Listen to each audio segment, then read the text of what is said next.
The upsides are absolutely enormous. The potential uses of this are almost unlimited. I only discovered AutoGPTs about a week ago and started writing about them. And after I started writing about them, Jeff Bezos followed me on Twitter, and all kinds of crazy amounts of people have been contacting us. The show where we get you the week's biggest stories from around this world.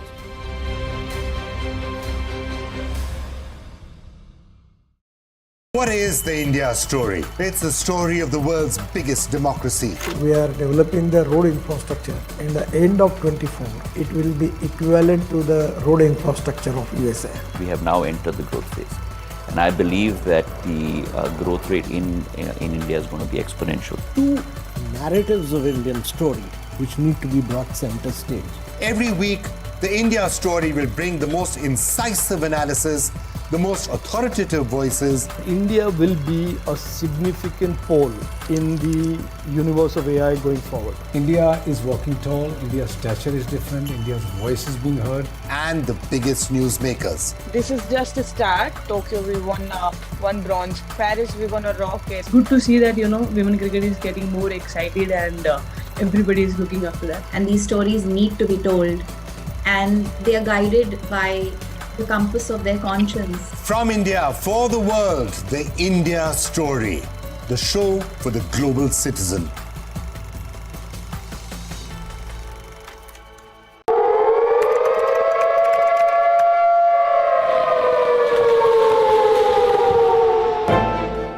You don't know how to fix the holes in our ozone layer. You don't know how to bring the salmon back up a dead stream. You don't know how to bring back an animal now extinct. And you can't bring back the forest that once grew where there is now a desert. You have ignored us in the past and you will ignore us again. We have run out of excuses and we are running out of time. Show us your faithfulness. Show us your trustworthiness. Show us your honesty. Prove us wrong. We desperately need you to prove us wrong. God help us all if you fail to prove us wrong. God help us.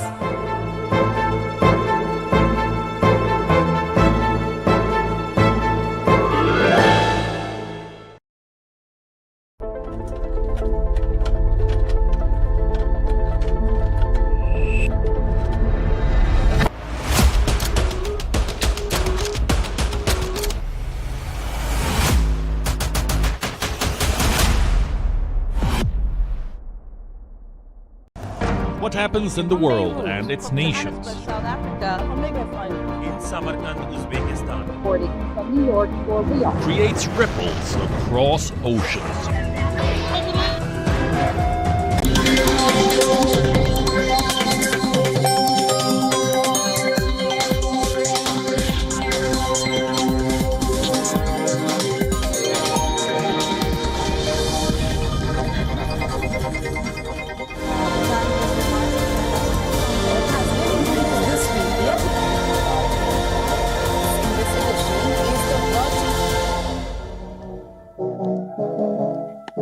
Hello and welcome to a co-production of WION and VOA. I'm Susan Tehrani, live from New York. Let's start you off with our first story. Ukraine's president on Thursday wrapped up his U.S. public relations blitz for military support and shared his 10-point peace plan in meetings on Capitol Hill, at the Pentagon, and at the Oval Office with U.S. President Joe Biden. VOA's Anita Powell looks at the diplomatic, performative aspect of the Ukraine conflict from the stage that is the White House. Ukraine's counteroffensive is moving inch by painful inch to try to reclaim Russian-held territory. But the public relations blitz, led by Ukrainian President Volodymyr Zelensky, is tearing its way from the United Nations in New York, where he appealed to the global community to embrace his peace plan, to Capitol Hill, where he appealed to legislators for $24 billion in aid to support the war effort, to the Pentagon, where military officials reaffirmed their support, and from there to the biggest stage of all, the White House. He held his 6th in-person meeting with President Joe Biden on Thursday. And together with our partners and allies, the American people are determined to see to it that we do all we can to ensure the world stands with you and that is our overwhelming objective. Today I'm in Washington to strengthen our coalition to defend Ukrainian children, our families, our homes, freedom and democracy in the world. And I started my day in the U.S. Congress to thank its members and to people of America for all the big, huge support. This trip to a capital thousands of miles from the front matters, analysts say. What Biden is doing by giving Zelensky this platform is saying this issue matters to us. This U.S. national interests are on the line here. And so we need to be paying attention to what Zelensky's saying and the requests that the Ukrainians are making. On Thursday, Biden announced a new package of military assistance that includes air defense capabilities and artillery. VOA asked the administration if they fully support Zelensky's 10-point peace plan, which he has been shopping to world leaders for nearly a year. Each of the individual elements of the peace plan, if you sat one of them down, sovereignty and territorial integrity, food security, ecological security, nuclear safety, to us, it's not even a question whether we agree. Of course we do. These are just basic principles of the international system. They're consistent with the UN Charter, and we have said that President Zelensky's vision for a just peace is fully consistent with the United Nations Charter and with kind of decency and common humanity. But before there can be peace, Biden is asking Congress for $24 billion to fund Ukraine's war effort. On Thursday, Speaker of the House Kevin McCarthy remained noncommittal, but members of his party expressed support. They need it, and they're going to get it. I said, the majority support this. I know there's some dissension on both sides, but I said a war of attrition is not going to win this. And that's what Putin wants, because he wants to break the will of the American people and the Europeans. We can't afford a war of attrition. We need a plan for victory, and we need to do it soon. That urgent question is something that resonates. From the ornate surroundings of the West Wing to the wasted wreckage that Ukrainians used to call home. How much longer can this go on? Anita Powell, VOA News, the White House. Joining us with additional analysis is VOA's Jessica Stone. She's live at the White House. Hi, Jessica. So the question many are asking is whether Congress is finally closing in on funding the government before the September 30th end of the federal fiscal year, or are we going to expect a shutdown for non-essential services? Yeah, it's pretty dicey right now. We've had several proposals by House Speaker McCarthy, and he hasn't been able to get them through. They are currently not going to be working through the weekend. They've been asked to be on standby. The White House is asking Congress for an additional $24 billion US, and that factors into this because there are Republicans who object to giving more money to Ukraine. They have concerns about how it's being spent and how it's being monitored. This group of Republicans, some 70 over the summer, could be smaller this time, they can hold up legislation because there's such a narrow Republican majority in the House, and within the House Conference of Republicans, there's a significant number of conservatives or hardline Republicans who are objecting to this. They're also objecting to just passing a continuing resolution as opposed to a full spending bill as well. So that's a factor in the negotiations as well. And several House Republicans have told VOA that additional funds for Ukraine might have a better chance if they are just passed by themselves and not as part of an overall spending package to fund the government. So that's also at play. Congress so far has approved $113 billion US to go to Ukraine. However, that did not happen when the Republicans held the majority in the House. Susan? And what happens if Ukraine doesn't get the additional funding and there is a government shutdown? A real question, right? Because they are depending on more weapons deliveries, the F-16s, the training for them, the Abrams tanks, other types of missile launchers. And a Department of Defense spokesperson told Politico this week that a shutdown would delay the delivery of the promised weapons that have already been laid out as a pledge to Volodymyr Zelensky. A shutdown could halt them. It could also stop that military training. And obviously that's key here because there are a number of new pieces of equipment that have been given given to Ukraine. So without training, they're not going to be able to use them on the timeline that they would desire. And there are also these new missile launchers, tanks and aircraft. They all have to be learned how to use. So training is a big factor here as well. And that would absolutely end September 30th or October 1st. That's the tradition in 2018 when we saw our last shutdown, and that would be the case this time as well, Susan. All right, great. Jessica, hang on. Stay with us and update us on the next story that I'm about to share with our viewers. To mark the 10th anniversary of China's Belt and Road Initiative, China will host an international forum in Beijing next month. Ahead of that event, Hong Kong held a Belt and Road Summit. Reporter Cindy Sui asked participants what they thought of a new competing infrastructure initiative to connect India, the Middle East, and Europe as well. Take a listen.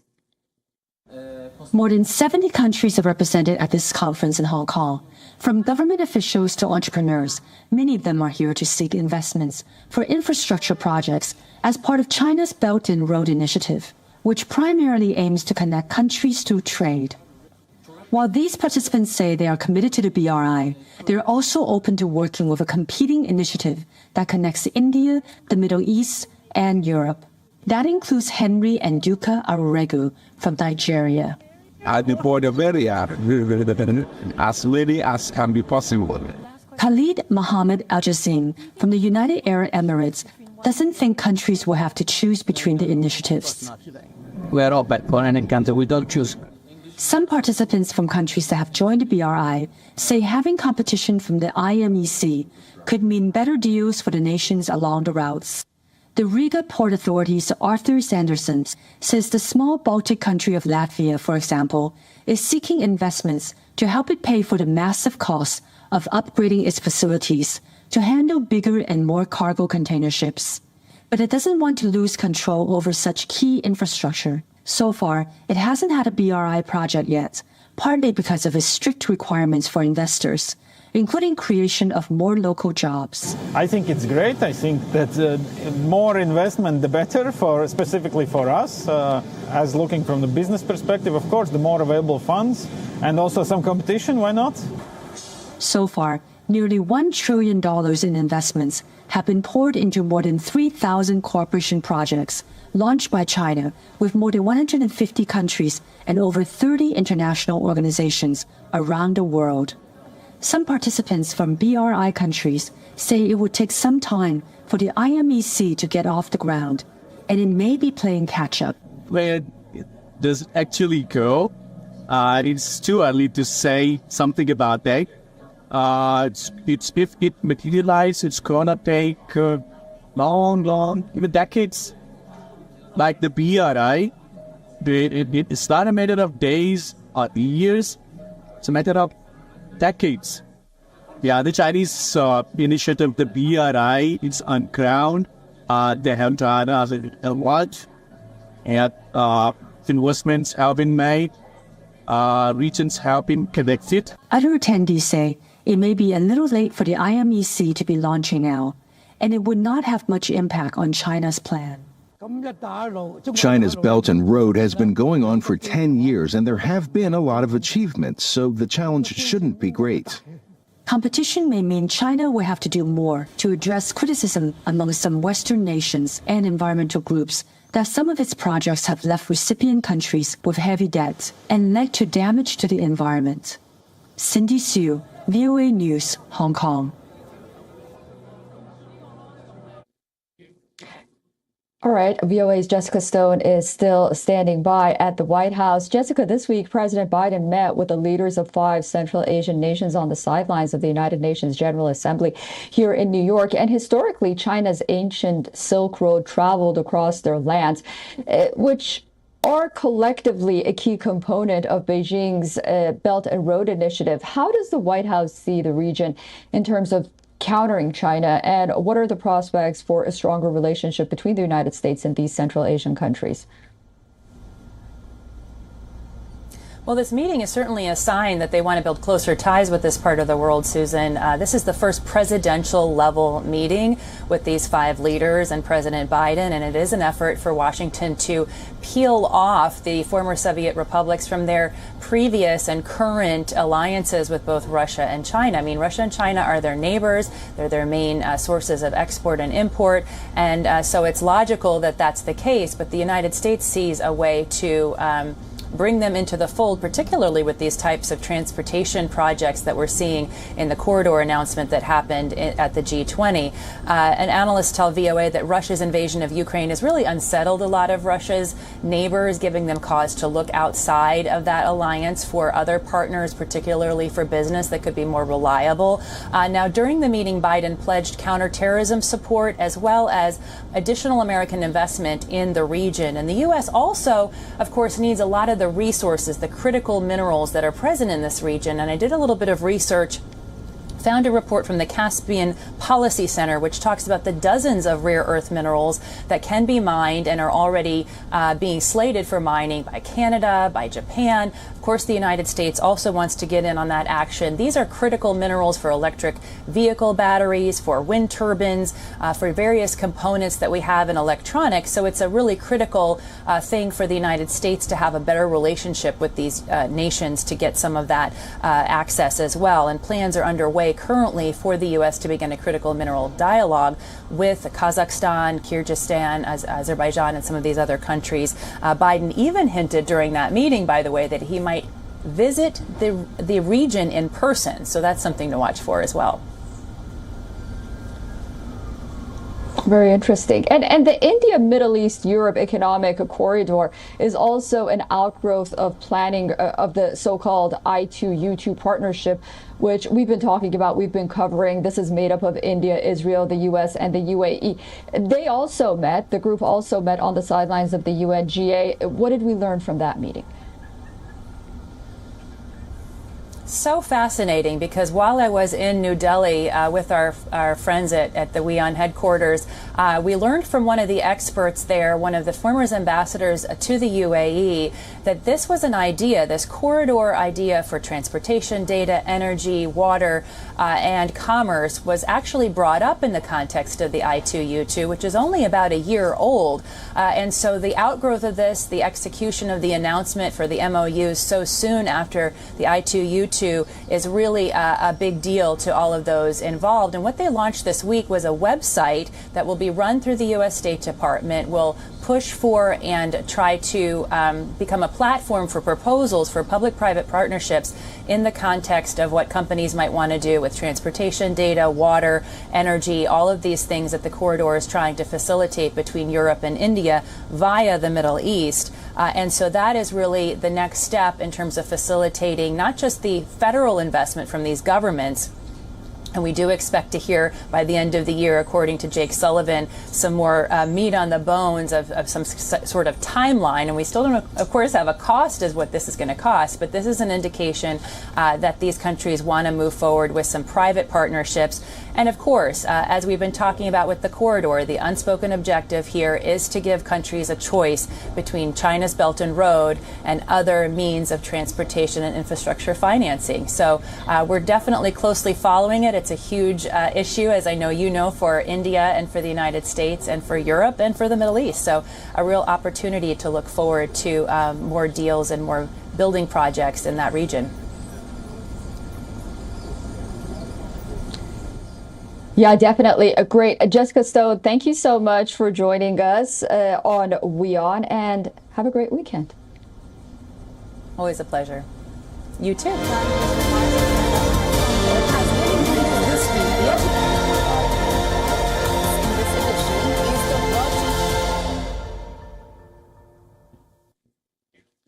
Well, the United States and China have one of the world's most important and complex bilateral relationships. Since 1949, the countries have experienced periods of both tension and cooperation over issues including trade, climate change, and Taiwan. Amid Chinese belligerence, Washington has revived a Cold War submarine spy program to counter Beijing. And according to Reuters, Washington is conducting the biggest reconstruction of America's anti-submarine spy program since since the end of the Cold War.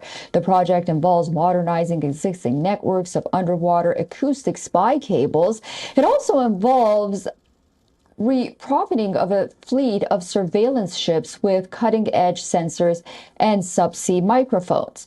These significant moves aim to boost the U.S. military's ability to spy on its foes. Investment in new technologies will help the United States miniaturize and globalize traditional maritime surveillance tools. The original network of fixed spy cables, which lie in secret locations on the ocean floor, was designed to spy on Soviet submarines 7 decades ago. The U.S. Navy plans to deploy a fleet of unmanned sea drones to listen for enemy craft. It intends to place portable underwater satellite sensors on the seafloor to scan for submarines. U.S. also aims to use satellites to locate ships by tracking their radio frequency and utilize artificial intelligence software to analyze maritime spy data. Due to rising tensions over Taiwan and South China Sea, the U.S. is looking for new beachfronts in the Pacific. The U.S. Air Force Special Operation Command wants to expand its ability to use beaches across the Pacific as impromptu airfield capable of supporting MC-130J and other aircrafts in future conflicts.